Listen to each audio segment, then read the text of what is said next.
A bipartisan group of senators expressed confidence that they have the votes to pass legislation to protect same-sex marriage amid concerns that some future Supreme Court decision would roll back nationwide rights. Senate Majority Leader Chuck Schumer had put off a vote on the legislation until after the midterms and into the lame duck session.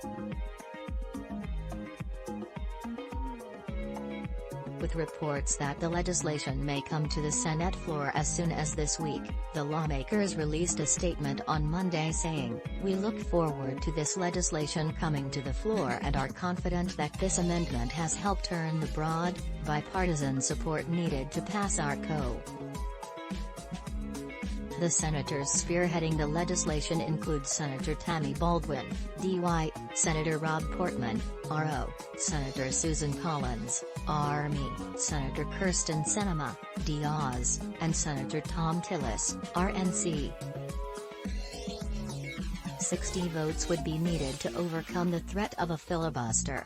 The legislation, the Respect for Marriage Act, would require that the federal government recognize a marriage if it is valid in the state in which it was performed.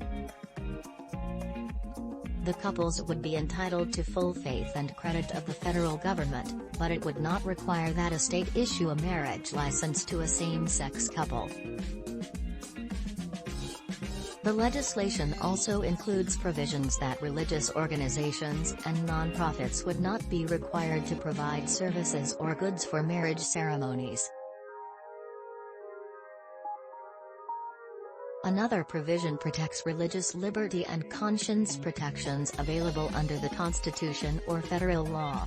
The bill also includes a clause that the federal government would not be required or authorized to recognize polygamous marriages. The House overwhelmingly passed same-sex marriage protections in July. If the bill passes the Senate, it still would have to go back to the House because of the amendment added in the upper chamber. The impetus for the legislation was Justice Clarence Thomas' concurring opinion in the Dobbs decision that revered Roe v. Wade. Thomas suggested that the High Court should review other past precedent, including the Supreme Court's 2016 decision in Obergefell v. Hodges that struck down bans on same-sex marriage.